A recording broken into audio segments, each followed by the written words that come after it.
Vous êtes le SGA du FOPI chargé de l'implantation et du recrutement dans la région du Tonki. Des événements d'avril 2011 à ce jour en passant par le procès Babo, vos messages sont empreints de spiritualité. Quelqu'un m'a dit un jour, ce monsieur a raté sa vocation de serviteur de Dieu. A-t-il raison ou tort? Salut cher frère.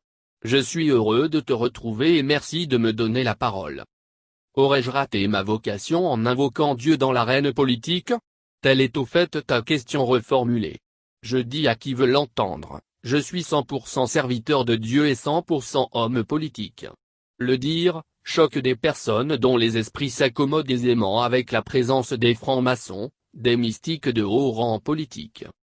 Ils ne trouvent aucune incongruité à voir les serviteurs du diable à la tête de nos nations. Pour achever leur vision d'un monde complètement sous la domination des ténèbres, ils s'évertuent à complexer les serviteurs de l'Éternel par des propos dénudés de tout sens spirituel. Un vrai homme de Dieu ne doit pas faire la politique. La politique étant la gestion des choses de la cité, qui mieux que Dieu, par procuration, ses serviteurs, peut en être acteur.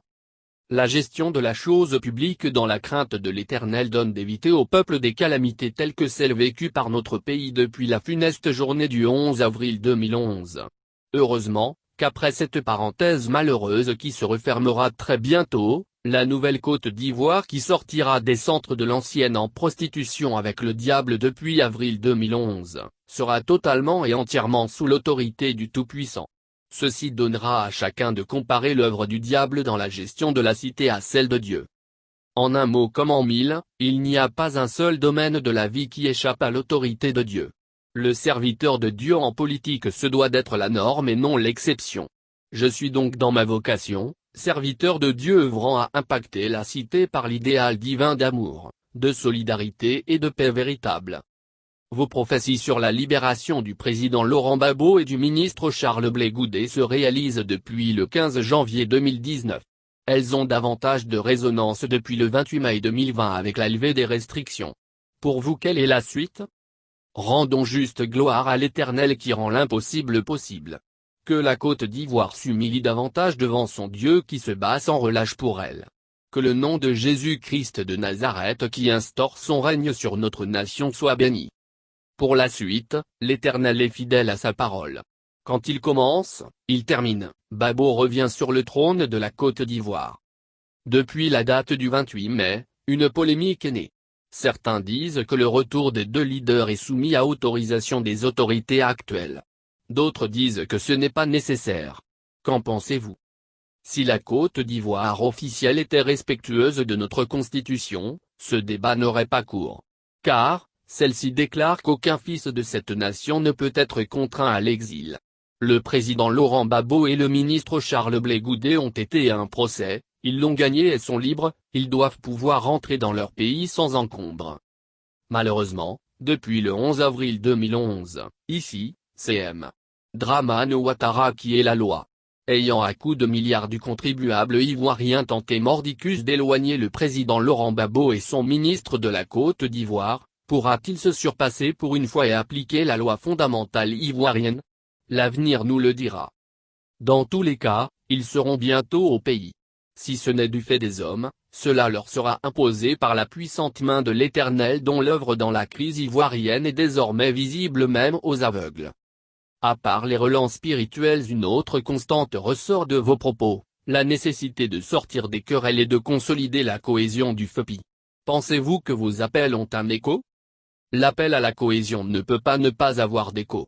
Au FOPI, tout le monde est favorable à la nécessité d'unir toutes les forces du parti pour les batailles à venir et chacun y travaille. Le président Laurent Gbagbo en premier. Ce sont juste les modalités qui pourraient nous diviser. Il faut œuvrer avec abnégation au rapprochement des points de vue. Ce ne sera pas facile mais ce n'est pas impossible.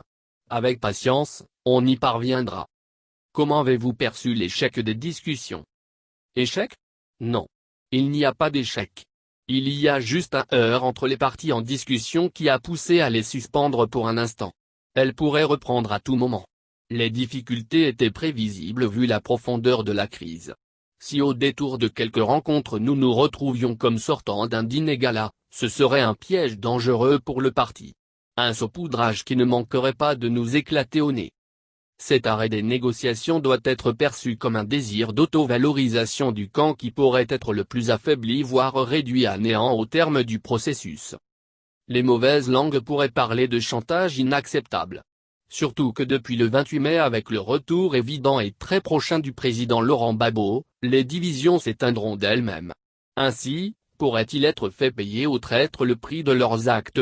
Voilà à quoi prendrait plaisir l'homme animal rempli d'orgueil. Et pourtant, il n'est juste qu'un simple bénéficiaire d'une victoire acquise par Dieu. Il serait bon de savoir que l'Éternel qui nous donne cette victoire a pour caractéristique majeure l'amour, le pardon. La jouissance de ces acquis nous impose à revêtir ces mêmes valeurs. Aussi, Afi se présente-t-il à nous comme une grosse épreuve divine. L'Éternel éprouve ainsi notre capacité à nous pardonner et unir autour de l'idéal d'amour divin notre parti, avant de prétendre rassembler cette nation déchiquetée par la haine qui y a été distillée depuis 1990 et accentuée par la gouvernance tribale M. Ouattara. Il va sans dire que le pardon est obligatoire pour avoir la pleine jouissance de la grâce que Dieu s'apprête à nous faire, la délivrance de notre nation. Aussi, sommes-nous obligés de puiser en nous les forces nécessaires en vue de poursuivre les négociations. Je garde la foi que bientôt, nous allons nous parler à nouveau et trouver des solutions. Que pensez-vous des raisons évoquées par Pascal Affi-N'Guessan pour claquer la porte et de ses déclarations post-discussion surtout concernant sa volonté de se porter candidat si Laurent Gbagbo n'est pas autorisé à être candidat?